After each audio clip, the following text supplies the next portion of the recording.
On sait que c'est comme ça qu'on se fait enseigner à l'école de médecine, à l'école d'infirmerie. On nous apprend à monsieur, madame, tout le monde, là. De 2016 à 2023, l'enquête SAVI LGBTQ a examiné les expériences d'inclusion et d'exclusion sociale vécues par les personnes de la diversité sexuelle et de genre dans des domaines de leur vie importants à leur épanouissement. Dans le cadre du projet, des milliers de personnes LGBTQ+ qui habitent au Québec ont partagé leurs expériences et leurs témoignages. Je m'appelle Christian et je vous emmène au cœur de leur parcours d'inclusion et d'exclusion, une thématique à la fois. Dans cet épisode, naviguer l'invisibilité. Certains noms et certaines voix que vous allez entendre ont été changés afin de protéger les personnes concernées. La quantité de docteurs, de cliniques qui comprennent les personnes trans ou les personnes LGBTQ+, mais surtout les personnes trans à Montréal est comme pas assez pour la demande ou pas assez pour le nombre de personnes trans. Il y a vraiment un manque de services. Il y a un manque de personnes, en fait, qui donnent des services quand ça vient au médical. Et il y a des listes d'attente qui sont super, super, super longues. En classe, la professeure nous avait demandé, parce que c'était un cours de politique, qu'est-ce qui nous intéressait dans la politique présentement. Et moi, j'avais répondu les droits des personnes, des minorités sexuelles, des minorités romantiques, des minorités de genre. Et juste quelques minutes après, peut-être même une minute après, une autre étudiante avait commencé à parler de féminisme. Puis elle s'était mise à parler de les rhétoriques TERF, les rhétoriques qui excluent les personnes trans du féminisme. Donc, l'idée que les femmes trans envahissent les salles de bain pour femmes ou l'idée qu'elles envahissent les espaces féminins, qui m'avait quand même un peu, agressé, qui était un peu insultant pour moi, même si je n'étais pas encore complètement ouvertement trans à cette époque-là. Quand on va dans la clinique de fertilité, je regarde autour de moi, que ce soit les images, que ce soit la manière dont on parle, quand on regarde les formulaires, les questions qu'on va nous poser, il n'y a rien qui permet de dire qu'il y a quelque chose qui est pensé pour les couples LGBT. Chacun d'entre nous a besoin de se sentir accepté et à sa place dans l'environnement qui nous entoure. Si on est une femme et qu'on entre dans un magasin où seules des images d'hommes sont visibles, on pourrait se demander si cet endroit est vraiment pour nous, voir si on y est bienvenu. C'est la même chose pour les personnes LGBTQ+. Si elles ne se reconnaissent nulle part, si les images affichées dans un espace ne montrent que des couples hétérosexuels, elles risquent de ne pas se sentir à leur place. Cependant, pour elles, le problème va bien au-delà de l'expérience dans un simple commerce de détail. Naviguer l'invisibilité, c'est ce que doivent faire plusieurs personnes LGBTQ+ au quotidien. C'est devoir avancer dans des milieux qui nous ignorent, nous effacent ou nous réduisent à des stéréotypes. Pour de nombreuses personnes LGBTQ+, ça signifie apprendre à habiter des espaces qui sont pas pensés pour elles, tout en cherchant à y être vues, entendues et respectées. Ça demande souvent de naviguer, de contourner, mais aussi d'insister pour être reconnu. Cet épisode se concentrera principalement sur leur inclusion dans les établissements d'enseignement et dans le secteur de la santé. Ces deux domaines ont été étudiés dans le cadre de l'enquête SAVI et plusieurs des conclusions peuvent être pertinentes dans d'autres contextes. En outre, ces milieux sont essentiels à la réalisation de soi et au bien-être, bien qu'ils soient également parfois marqués par des défis et des obstacles à surmonter.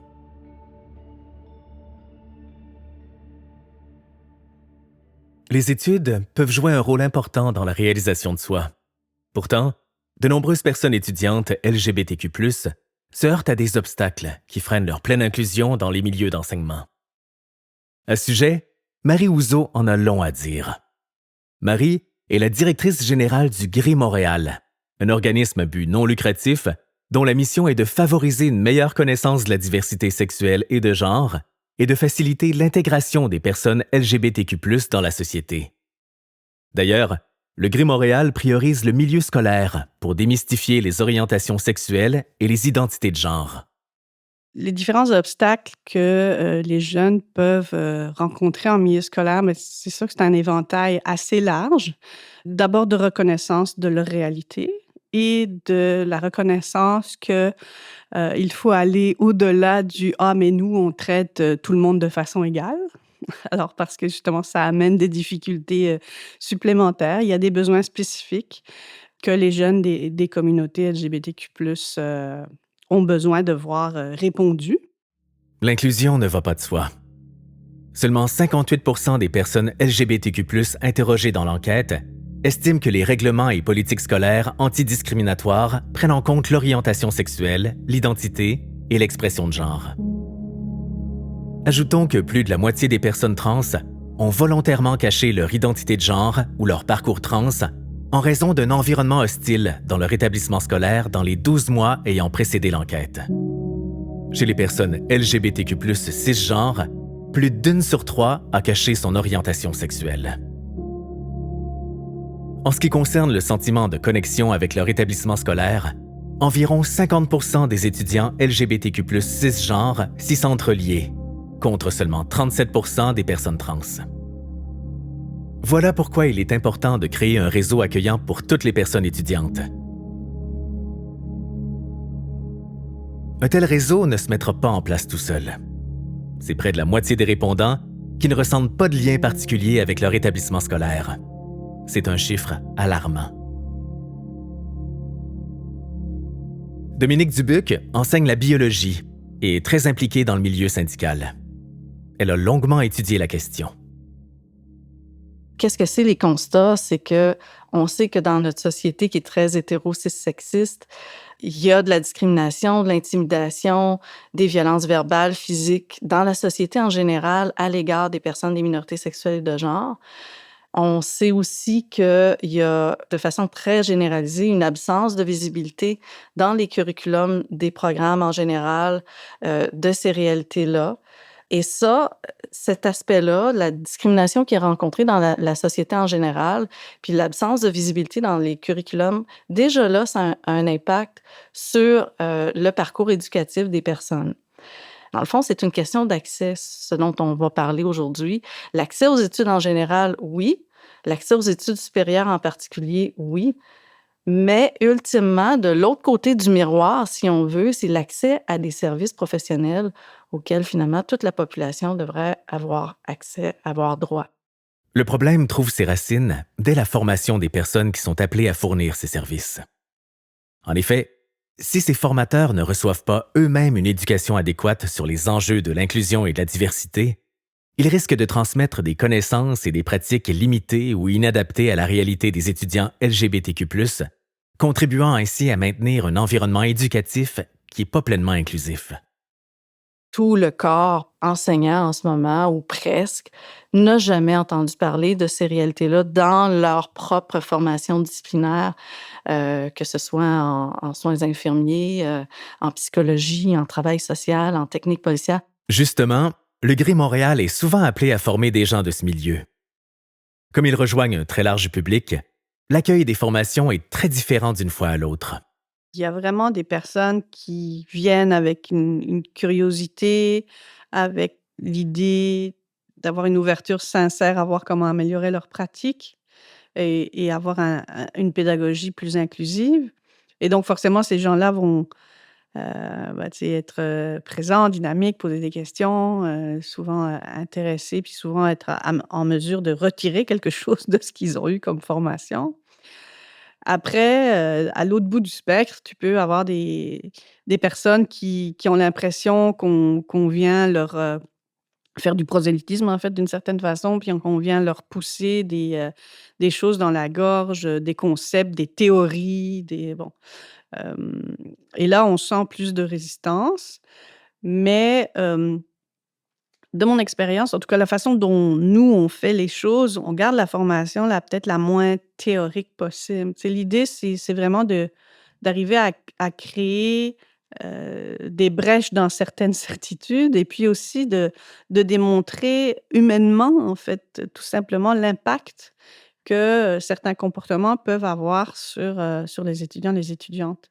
Les personnes qui suivent ces formations le font généralement dans le cadre de leur institution, qui de plus en plus reconnaît l'importance de se sensibiliser et de former son personnel aux enjeux de l'inclusion et de la diversité.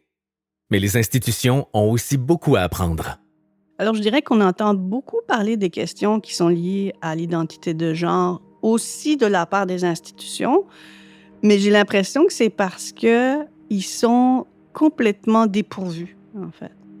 Donc, on a soit des personnes, tu sais, des institutions ou des représentants des institutions qui vont prendre contact avec nous parce que ils craignent d'être à un moment donné dans une situation puis qu'ils veulent pas faire de faux pas, etc. Il y en a d'autres qui sont dans une situation et qui veulent se faire accompagner dans, par exemple, la révision de leur politique ou voir comment ils peuvent être plus inclusifs. Et pour ce qui est de rendre les institutions plus inclusives, Dominique Dubuc sait par où commencer. Un autre piste du côté des mesures institutionnelles, puis je ne vais pas les passer une après l'autre parce qu'on n'aurait pas le temps, là, mais c'est définitivement une possibilité pour toute personne, encore une fois, ce n'est pas qu'une question de personnes trans, mais pour toute personne de pouvoir avoir le prénom qui lui convient sur les listes de présence et dans la construction parfois de l'identité de courriel, l'identité des différentes façons de communiquer à l'interne de l'institution, alors que ce soit le bon prénom qui soit utilisé, son prénom qui est choisi. C'est beaucoup ça qui est mis en place dans plusieurs cégeps actuellement, mais ce serait drôlement bien d'aller même plus loin que ça et de peut-être ajouter un autre champ où est-ce que les personnes pourraient indiquer les pronoms qu'ils préfèrent. Pour la mise en place de telles initiatives, de nombreuses institutions disposent d'une ressource précieuse, les groupes étudiants, qui constituent un point de référence et un soutien moral pour celles et ceux qui se sentent isolés ou marginalisés dans leur établissement. Alors, les groupes de support queer, ça m'a été quand même très pratique. Ça m'a aidé à changer mon nom dans l'université. Quand je voulais changer mon nom pour que les étudiants puis les professeurs puissent pas voir mon dead name, je savais pas trop où commencer, donc j'ai envoyé un courriel au groupe de support pour demander comment est-ce que ça se passait. Puis finalement, après ce temps pour avoir des réponses, ils m'ont expliqué, puis ça a été assez simple finalement, puis ça m'a beaucoup aidé pour pouvoir faire ça. Marie Ouzo abonde dans le même sens, même si tout n'est pas parfait selon elle. Donc, les choses plus difficiles, c'est comme toujours dans le milieu étudiant, évidemment, avec le roulement, le fait que les gens ne sont pas là très longtemps, c'est pas toujours simple de garder une certaine pérennité du groupe. Et évidemment, l'activité du groupe et son dynamisme est toujours tributaire de la cohorte qui remplace celle qui sort. Et donc, c'est difficile d'assurer une forme de stabilité. Mais ça, c'est vrai pour les groupes LGBT comme pour n'importe quelle association étudiante, évidemment.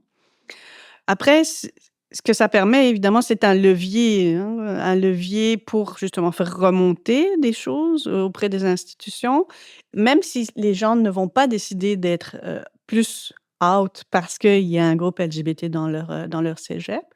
Le fait que ça existe offre une certaine forme de réassurance, une certaine forme de bien-être, dans le fond, de dire, bon, OK, c'est possible, il y a des personnes là-bas qui sont comme moi, que je pourrais aller voir si j'en avais le besoin ou auprès de qui je pourrais faire remonter mes problématiques. Donc, c'est déjà rassurant, même que la personne y participe activement ou pas. Donc, ça a un bénéfice collatéral, je dirais.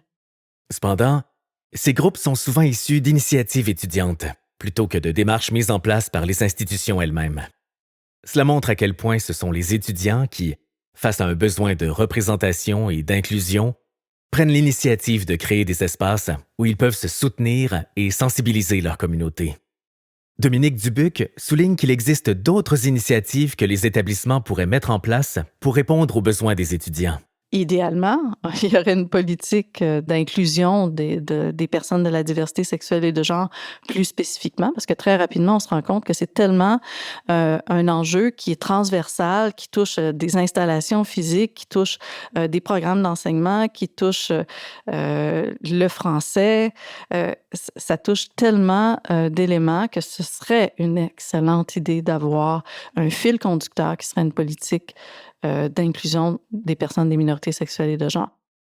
Un dernier élément, parce qu'il y en aurait bien d'autres, bien entendu, pour ce qui est des bonnes pratiques dans les institutions, ce serait d'offrir régulièrement des formations au personnel, à tout le personnel d'une part, et aux différentes communautés présentes dans les institutions, donc la communauté étudiante aussi, bien entendu. Mais il faut qu'il y ait des formations parce qu'en ce moment, il y a une problématique carrément d'ignorance des enjeux qui perdure encore à ce jour.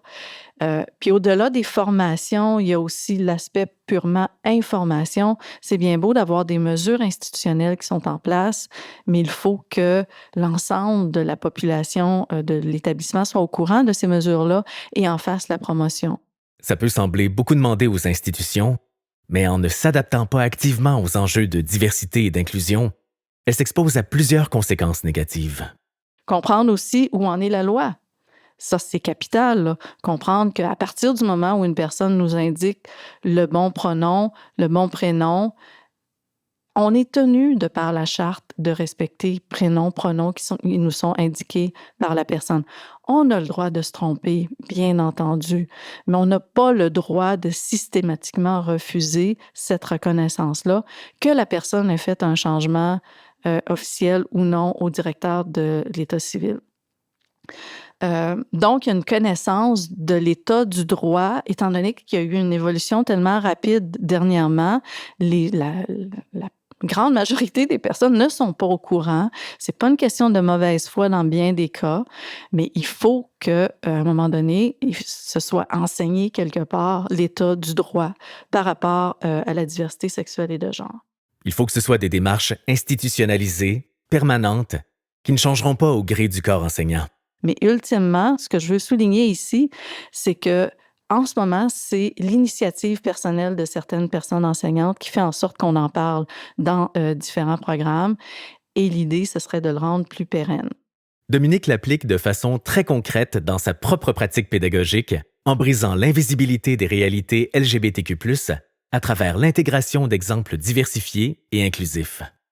Moi, je suis enseignante en biologie et j'essaie, par exemple, de faire déduire le profil génétique du donneur de sperme dans le cas d'un couple de femmes qui aurait eu recours à l'insémination artificielle. Alors, c'est un exemple où est-ce qu'on peut, sans traiter directement d'une réalité, mais au moins faire la lumière de l'existence et d'en parler comme on parlerait tout simplement d'un autre élément.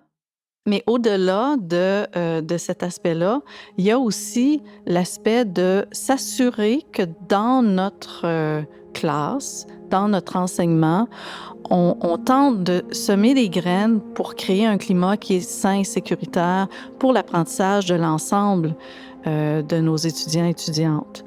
Et pour y arriver, il y a différentes pistes qu'on peut aborder. Tout ce que je vous suggère ici, dans le fond, c'est beaucoup un questionnement que chaque personne enseignante pourrait amorcer, mais un élément qui est très important à mon avis, c'est dès le plan de cours, de nommer de façon très explicite qu'on ne tolérera pas des gestes, paroles, comportements racistes, sexistes, homophobes, transphobes. Je suis très convaincue que ça prend des écrits sur lesquels on peut jouer comme levier par la suite, advenant le cas où on aurait des problématiques à traiter. Alors, le fait de l'inscrire en toutes lettres dans le plan de cours, c'est une avenue qui est très intéressante. Une avenue encore plus intéressante, c'est que ce soit une position départementale. Parce qu'au cégep, on travaille beaucoup en collégialité et si c'est un paragraphe commun à l'ensemble des enseignants, enseignantes du département, ça a encore plus de poids. Le personnel enseignant a beaucoup d'appréhension. D'après ce que j'entends autour de moi, les gens ont peur de ne pas savoir comment réagir. Alors, le fait d'avoir ces écrits, le fait d'être prêt à réagir fermement, rapidement, c'est déjà un pas qui est intéressant. Utiliser un langage inclusif peut aussi faire une grande différence. L'utilisation d'un langage inclusif dans notre classe, ça crée un climat plus sain, sécuritaire, plus soutenant pour l'ensemble des personnes de la classe, bien entendu, et a fortiori les personnes des minorités sexuelles et de genre. Et cette utilisation d'un langage de plus en plus inclusif, ça prend de l'entraînement. C'est important de comprendre que c'est pas, je m'excuse de l'anglicisme, une switch à on ou à off. C'est un entraînement comme n'importe quelle autre compétence qu'on va développer. Et toujours dans le domaine du langage qui est plus inclusif, j'ajouterais un élément qui est bien important aussi, c'est de faire preuve d'humilité et d'accepter de nous tromper. On va se tromper et l'important, c'est de tout simplement de l'admettre et de passer à autre chose. C'est de ne pas en faire un grand cas, tout simplement. Des erreurs, ça arrive dans tous les domaines. Comme n'importe quoi, à un moment donné, il y en arrive des erreurs, puis on veut pas que ça arrive, bien évidemment. Antoine Cloutier-Blais est médecin de famille à la clinique médicale L'Agora, un groupe de médecine familiale situé au cœur de Montréal.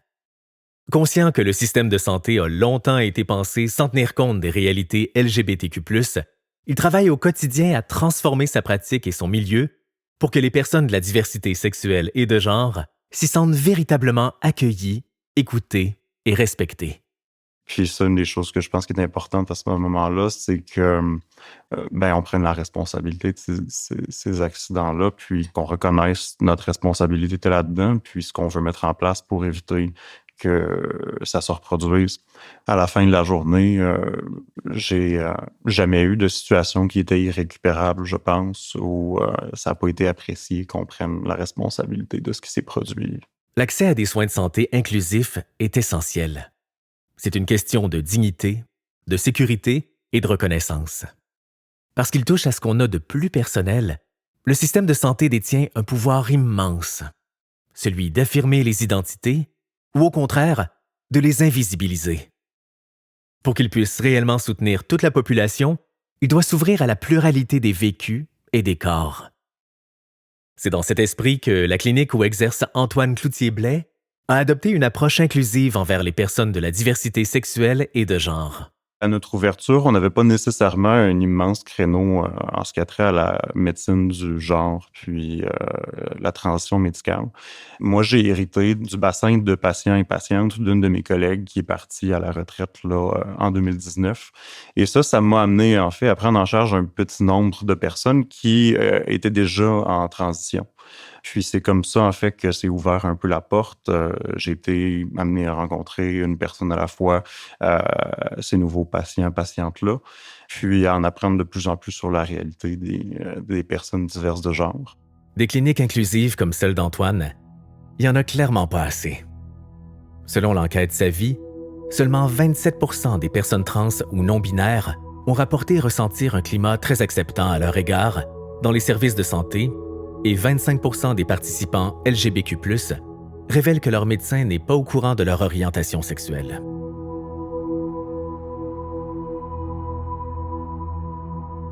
Tout au long de notre enquête, de nombreuses personnes ont partagé leurs expériences vécues dans le milieu de la santé, mettant en lumière des situations où le manque de compréhension, d'empathie et d'inclusivité a souvent nui à leur prise en charge.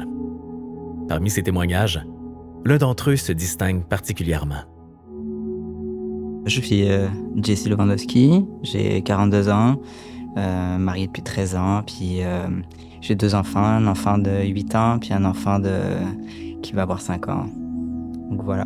Après, au niveau de mon expérience dans les services de soins de santé, c'est mitigé. Il y en a des bons, puis il y en a des moins bons. Ça a commencé par le gynécologue la première fois que je suis allé pour préparer mon hystérectomie, puis la secrétaire qui m'a dit « Est-ce que vous savez que vous êtes chez le gynécologue ici ?»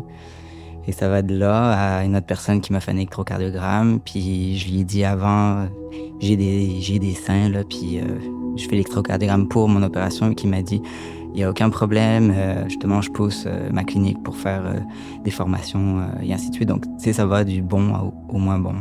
Suite à son hystérectomie, Jessie Luke a traversé une série de complications médicales graves qui ont été en grande partie causées par des attitudes transphobes.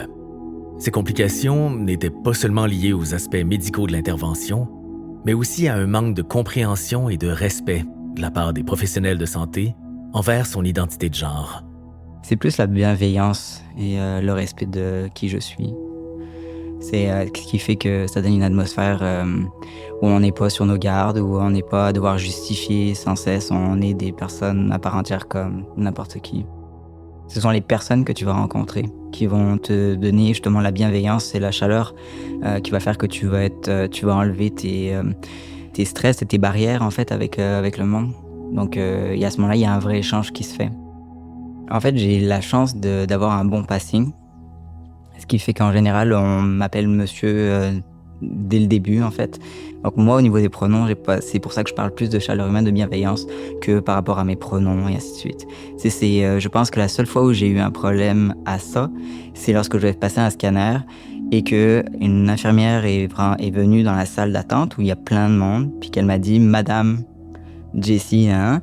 et que je me suis levé et qu'elle m'a dit « Non, j'ai appelé Madame ». Je dis « Oui, je suis Madame ». Et là, il y a forcément du monde qui te regarde. Et oui, c'est un peu plus stressant. Mais comme je dis, sinon, moi, j'ai pas de problème avec les pronoms. Mais c'est vrai que appeler madame ou monsieur, pourquoi on n'a pas besoin? C'est ce genre d'interactions qui font que plusieurs personnes de la diversité sexuelle et de genre sont épuisées ou en colère contre le système qu'elles perçoivent comme étant hostile.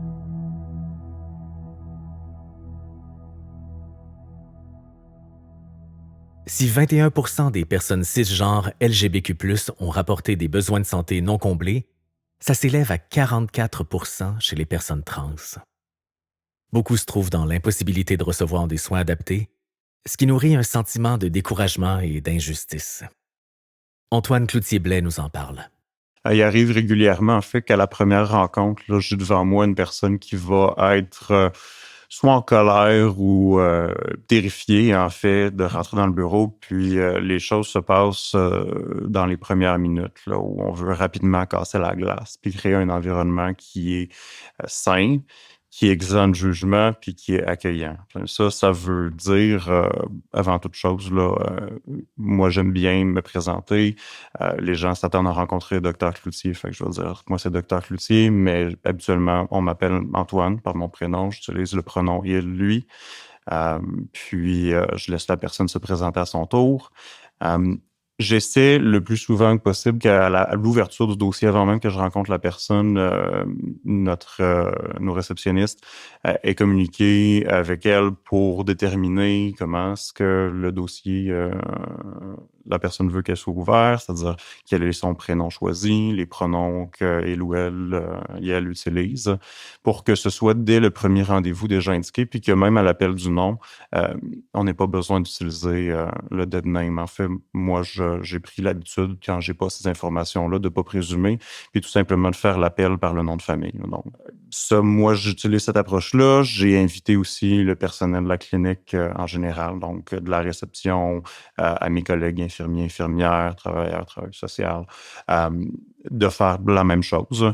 Puis c'est sûr que c'est un changement de culture qui est important, puis c'est pas quelque chose qui a été appris du jour au lendemain, mais on a commencé le projet en 2020, rendu en 2023. Ça fait partie maintenant de notre culture que d'être davantage allumé sur ces enjeux-là. Suite à ces années d'expérience, Antoine a plusieurs conseils pour celles et ceux qui, comme lui, souhaitent améliorer l'inclusion et l'accès aux soins dans leur clinique pour les personnes de la diversité sexuelle et de genre. C'est vraiment de prendre le processus de la prise de rendez-vous jusqu'à la consultation médicale, puis de se dire où est-ce que ça peut accrocher, d'essayer de mettre une sécurité autour de ces endroits-là ou de ces moments-là qui sont un peu plus cruciaux pour s'assurer que il n'y ait pas un accident de mégenrage ou de dead naming qui puisse survenir. Les effets de ces initiatives sur la clientèle sont significatifs et profondément positifs. Ça a évidemment pour effet de favoriser une meilleure relation de confiance entre les patients et les professionnels de santé, ce qui est essentiel pour une prise en charge efficace. Il arrive souvent, en fait, qu'au terme de la première rencontre, on va me dire « merci beaucoup ». C'est la première fois que je vais dans un rendez-vous médical puis que je me sens écouté, je me sens respecté comme personne. J'ai eu toutes sortes de mauvaises expériences auparavant, puis ça fait un changement vraiment apprécié d'arriver dans un environnement qui est beaucoup plus accueillant, acceptant. Pour Jessie Luke, Ce sont les petits gestes qui sont parfois les plus parlants. Je pense que c'est un peu comme dans tout, là, c'est l'inclusion au niveau des pronoms, au niveau des images, au niveau de, tu sais, un drapeau, tu sais, au niveau du comptoir ou sur un site web ou n'importe quoi, va montrer qu'on a une ouverture, on n'a pas de discrimination, qu'on connaît la réalité ou n'importe quoi. Tu sais, c'est plus dans plein de petites choses qu'une personne va reconnaître, tu sais, une personne trans va reconnaître un drapeau ou n'importe quoi, tu sais. Moi, le petit drapeau, là, une personne qui le voit, une personne trans qui voit un petit drapeau comme ça, là, il fait « Ah, c'est bon, je suis rassuré, je peux y aller, j'ai moins de stress. » Comme Dominique Dubuc et Marie Houzeau, le docteur Antoine Cloutier-Blais réitère l'importance de la formation.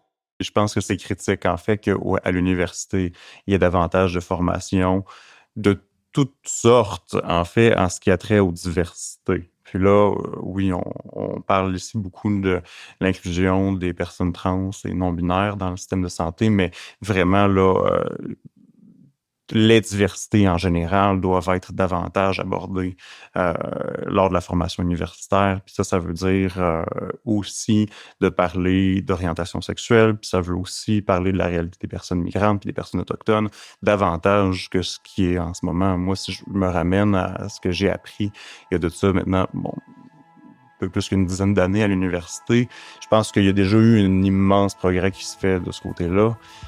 Mais il y a définitivement plus à faire. Sa vie LGBTQ est un projet de la chaire de recherche sur la diversité sexuelle et la pluralité des genres de l'Université du Québec à Montréal. Il a été financé par le Conseil de recherche en sciences humaines du Canada et a été développé avec la collaboration d'organismes communautaires, de syndicats, d'institutions publiques et parapubliques et de chercheurs universitaires, sans lesquels rien de tout ça n'aurait été possible. L'équipe tient à remercier toutes les personnes qui ont généreusement partagé leur savoir et leurs histoires de vie. Pour consulter l'intégralité de cette recherche, rendez-vous sur les sites web du projet, disponibles dans la description de cet épisode.